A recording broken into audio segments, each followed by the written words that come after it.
Hello everybody and welcome to this week's video. Now I suppose before we start I really ought to sort of explain the title of this video to you.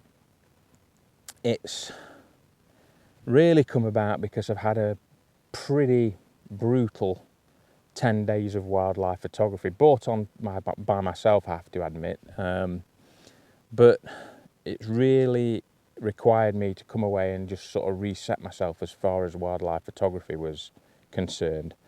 So if I just explain the situation a little bit, what happened is I was up at my badger site, because this is the best time of year to photograph badgers, when you've got the long days and short nights, because they come out early.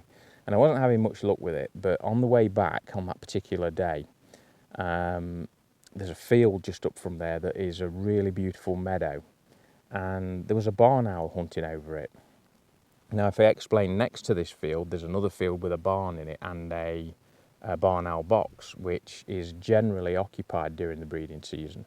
So immediately my interest was piqued, and I got some film of the barn owl, which is what you're seeing at the minute. And the problem with it was getting quite dark after I'd done the filming, so I knew that the stills images weren't going to be any good because the light levels were just too low. So I thought, right, well, this is a great opportunity to get some barn owl still images, because I've been struggling down where I live because of the flooding, and I think that the number of barn owls down there is really low at the minute. So over the next 10 days, basically I came back to that site probably about 6:30 in the evening till about 9:30 at night, and also one morning session from 4 in the morning till about 8 o'clock in the morning. And this barn owl never returned. And it was just, everything was perfect. When you get a site that everything looks perfect, and if I tell you that field there is the only field that is like left as meadow in probably a 2-mile radius, and the only other place the barn owls really got to hunt that's good is obviously down the edge of fields near the over hedges and stuff, and where there's footpaths. But this is just one massive field, and I felt sure, you know, thinking as a barn owl, that would be where I would be hunting all the time. It must be absolutely stuffed full of owls. And yeah, it never came back. And at some point I had to say to myself, look, this isn't working, and I had to leave it. And that's sometimes very difficult to do with wildlife photography, especially when you've invested, you know, an awful lot of time. And I must have done at least 25 hours up there and got absolutely nothing apart from that original piece of film. So yeah, this week is me getting away from that and doing something not completely different. But what I tend to do is come to a place that, I don't know, it's almost spiritual for me, this, and I don't know why. I don't know whether it's because it's so bleak. I've been up here in blizzards, I've been up here in fog where you can only see 10 feet. But I've come up to Bleaklow in the Peak District, which is just across from Kinder Scout. And really, I've got no preconceptions of what I'm going to photograph up here at all. I'm just going to take a walk on the moors, clear my head, forget about barn owls, and just see what happens. And I think, as I say, sometimes you just need to know when to walk away and say, that's it, I can't invest any more in this at this time, it's not working. This is me doing that. I hope you enjoy the video. I'll catch up with you in a bit. There are basically up here curlew, golden plover, obviously mountain hares, but they'll be all brown at this time of year, so I'm not sure whether I'll see any of them, because they tend to be more camouflaged in the summer in the brown coats than they are in the white coats when we don't get a lot of snow up here. Short-eared owls as well, but I'm not even thinking about owls after my recent owl performance. Merlin you can get. So yeah, I'm just going to take a walk and see what happens. It's really windy up here today. You wouldn't believe we've had complete blue skies from horizon to horizon for the last 5 or 6 days, and now it's cloudy with the odd sort of bit of blue. So anyway, I'll catch up with you later. I hope you enjoy this video. We'll see what we see, and I'll catch you later.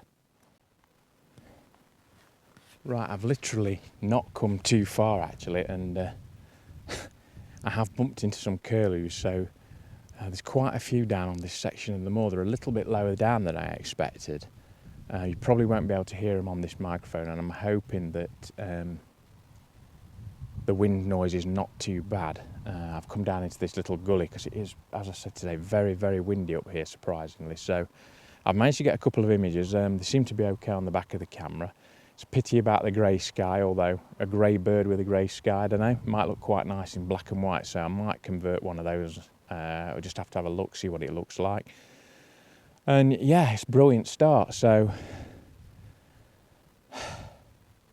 at least that's better than the barn owls. So yeah, it's a really encouraging start. I'm going to head off a little bit higher now, which I don't know how that's going to work. There's some quite threatening clouds around as well at the minute, which I don't particularly like the look of. So, and I'll try and record as much as I can. As I say, I'm a bit dubious about the wind and how that's going to affect the sound on this video, but I will try my best for you. Anyway, I'll stick that picture of the curlew up now, and I'll make my way further up onto the moor. I'll see you later.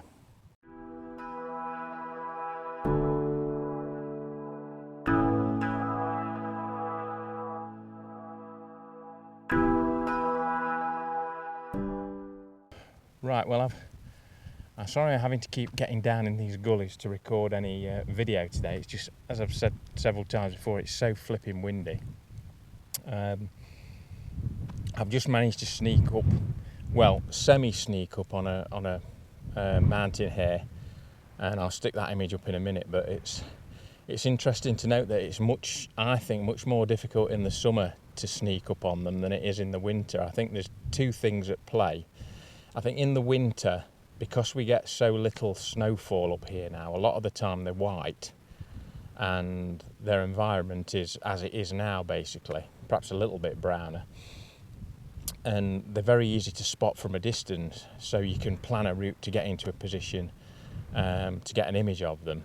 And the other thing as well is that I think in the winter, because they're an animal that are basically living on the edge, they're not as inclined to move and run away in the winter as they are in the summer.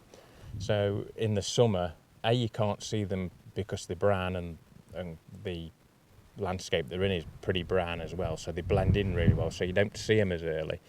And two, when you do see them or they see you, they're just not as tolerant in the summer because there's plenty of food for them to eat, so it's not as critical as that they save all that energy. So yeah, it's been quite difficult today, and it's the first time I've tried to photograph them in the summer. So yeah, I managed to see one, and I knew it had seen me, but there was a route round through one of these gullies where I could basically pop up sort of 20 yards closer than I was when it first saw me, and by walking away, when it first saw me, I walked away and then back round through this gully. I think it was confident that I was going in the opposite direction, when in fact what I did is I doubled back through this gully and then just sort of sneaked up on it. So yeah, I got a reasonable image, I think, before it skedaddled. I'm not sure what else I'm going to do up here today. I've had a really fantastic time, to be honest. I'll see if I see anything else. I'll probably spend another hour up here, and if I do, obviously I'll come back to you. I don't think there's going to be much video of wildlife today. It's just so windy. A lot of the shots that I've taken, and again, that's a tip for you if you're shooting in wind, with these bigger telephoto lenses, if you've got a lens hood, take it off, because that catches the wind such a lot, and it's such a big lump on the front of the lens that it can mean that you can't really hold the lens steady. So, in a lot of instances, what I'll do, I'll take that off, and it just reduces the drag, if you like, that I'm getting on the lens from the wind. Anyway, I'll catch you in a little while. It'll either be to be finishing this video off, or see if I see anything else.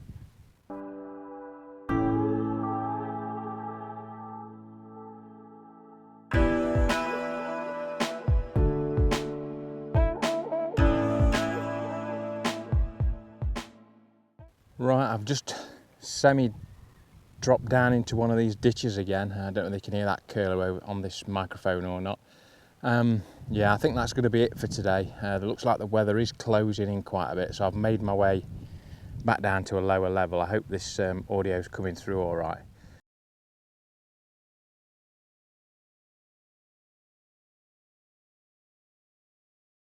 Right, I hope this sounds okay. I've actually recorded the end of this video once already, and as so often happens with wildlife photography, because I recorded it and I'd got about 20 minutes to get back down to the car, and I was walking a different route back down. I was just following a fence line. And funnily enough, I was thinking to myself, yeah, these fence posts would be great with a short-eared owl on, you know, ha ha ha.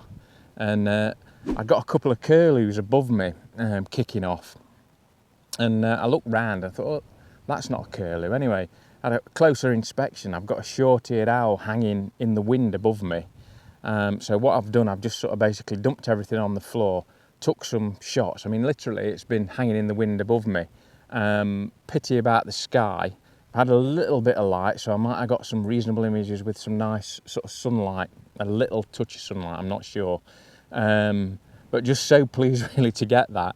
And eventually it landed in the field the other side of the fence, so I've managed to get a couple of images of it on the floor as well. So yeah, really does make up for that barn owl fiasco that I've had over the last few days. So anyway, I hope you've enjoyed this video. I'm going to stick the short-eared owl images up at the end and anything else that you've not seen. So yeah, really top and tailed this video with barn owl footage at the start and a short-eared owl at the end. Who could want for more?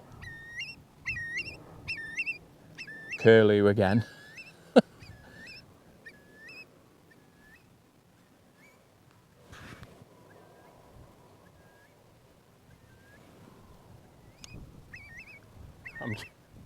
It just landed across from me and I couldn't get the camera into position because I'm set up for shooting that short-eared owl.